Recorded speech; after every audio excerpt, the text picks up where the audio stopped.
For the Zigzag Boxing, pleasure to be joined as always by Adam Smith. Adam, how is everything, mate?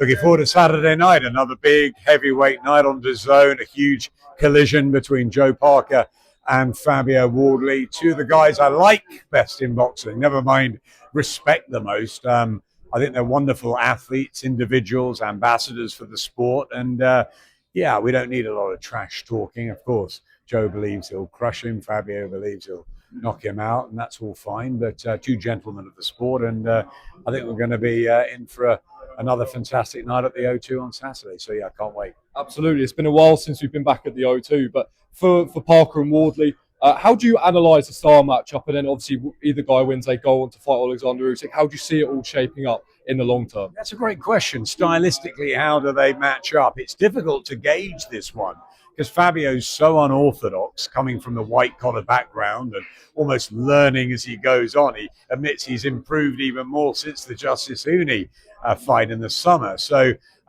difficult to sort of gauge that because he had problems with the speed and the amateur, I think, pedigree of Justice Uni. So you think he probably will have similar issues with Joseph Parker. And how does Parker sort of prepare for someone as difficult to read, I think, as Fabio Wardley? But yeah, look, Parker's been in with just about everybody, so I don't think he's going to worry too much. Andy Lee, the master tactician's in his corner, who guided him through Deontay Wilder perfectly, and Zhilei Zhang, when he had to get up a couple of times as well. So I think they'll have their tactics worked out. As for team Wardley, Robert Hodgkins, and also Ben Davidson to add power to that arsenal, that team. I think they'll know that Joe's been beaten 3 times before. He's been down 6 times in his career as well. So there are chinks, there are vulnerabilities. The problem that the Wardley camp have got is that Joe's in the form of his life. I think he's mature. I think he's rebuilt with George Lockhart particularly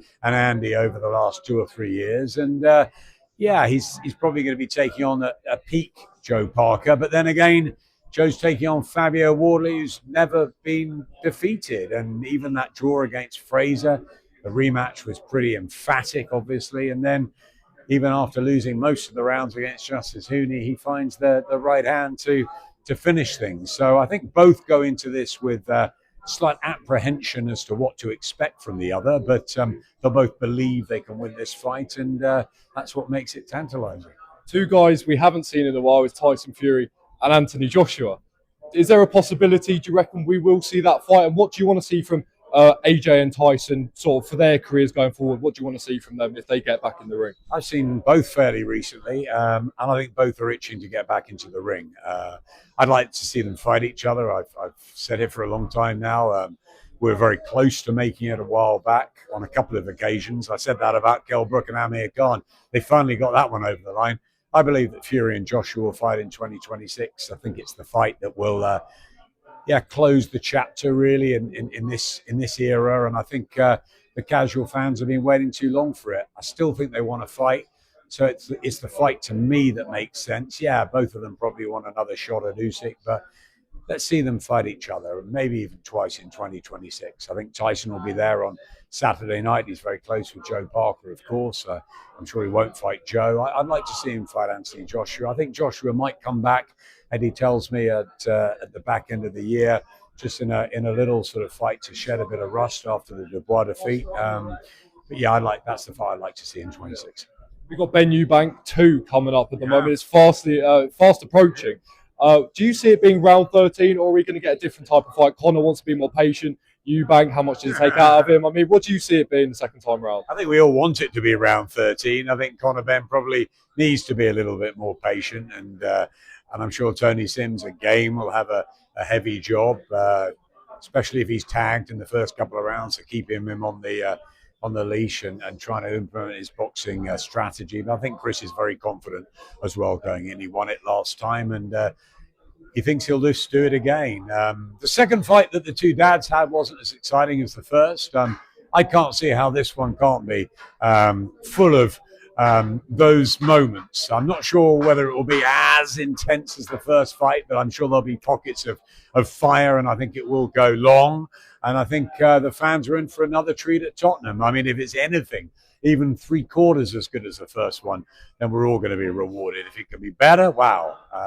We're going to get 2 crackers, because it was a phenomenal fight in April. It had all the drama and the dad turning up and everything else.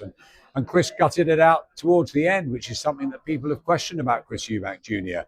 So he'll start again. He'll start favourite going into this, but Conor Benn wants revenge. He believes he's learnt enough first time round to exact revenge. We've got all the fireworks to look forward to on Fight Week. Before that, we've got this one at the O2. On DAZN, we've got the Buatsi night against Zach Parker, Brad Ray, Stingray's coming back as well in Manchester, November the 1st. November the 8th is the Heist, the GBM tournament. And then into Fight Week in London. Then it's Riyadh, Birmingham, Monaco. I mean, it's fight after fight live on DAZN. But let's enjoy this week, this weekend. Weigh-in tomorrow. Fight night at the O2. As you say, we haven't been there for a while. It rarely fails to live up to the hype, a night at the O2, so I can't wait for it. And Fabio Wardley says he's coming home, but I think Joe Parker is going to have a fair share of the crowd. He's been adopted in Britain. I think everybody loves Parker, so yeah, it's another good night. Someone featuring on the Eubank Benn undercard, someone I'm grateful to be close to, Tommy Welch. So I mean, he's finally getting his big crack against Richard Riakporhe. Do you see him being able to get the win in there? How do you analyse that? They're 2 other great guys, actually. I really like Tommy and Richard. I think it's a really good fight. It's an interesting one. Tommy's been biding his time down on that south coast. I'm pretty close to his dad, and he deserves this opportunity. And it's on a big stage. And Adam Azim's got a chance on a big stage. Ishmael Davis is back. It's a great card on November the 15th at Tottenham. So, yeah, it's a really good fight. It's a sort of sleeper, that one on the card. I think Riakporhe and Welsh, but expect fireworks. And yeah, Tommy brings an unbeaten record in. It's his biggest test to date. And Richard's got it all to prove still after what happened to him at Selhurst Park last year, was it? And yeah, it's a great fight and a great night. Final couple from me, obviously for yourself, working with DAZN, back on the commentary desk. What is it like for you? I mean, getting back into the game and being the voice of boxing, so to speak, on all these big nights. I mean, it must be amazing for you to carry on this part of your long career. I'm really grateful, to be honest. I'm grateful for every day after my cancer. I wake up in the morning. I've got a stoma. I'm attached to a tube. It's not easy. I always get up and feel a little bit physically in pain, but mentally I feel great. I think I've got another day, and that's how I look at life now. So to be back with a mic in my hand, doing what I love around fighters who I love, being a fight fan myself, and doing this sort of stuff, I'm just really grateful, and I've got a very different perspective on life since my illness. So yeah, it's just lovely to be back involved. The DAZN team are great. I had 29 fantastic years at Sky, but things move on, and the DAZN crew are wonderful. I'm really enjoying working with Darren and Barry and Carl and Addy and Tony and the guys, but not just the talent, the people behind the scenes, Jamie Rice and Chris Glanville and Deck and all of the guys. It's fantastic. It's just really nice. Mike Ridout's a good friend of mine who we saw up on the dice, and I thought he was word perfect today, by the way. Let's give Mike his props, but he's a great guy. Fantastic people behind DAZN. Really nice working with them.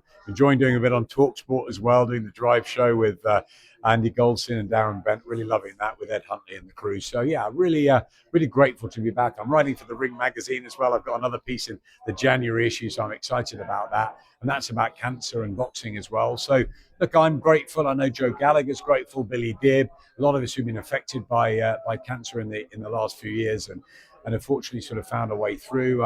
Yeah, we're really grateful to be here and alive, and time's very precious. So yeah, it's really nice being back on the mic. If you could say one thing to your former self that was sort of just getting going in the commentary scene, what advice would you give to your former self back in the day that you know now? You ask very good questions.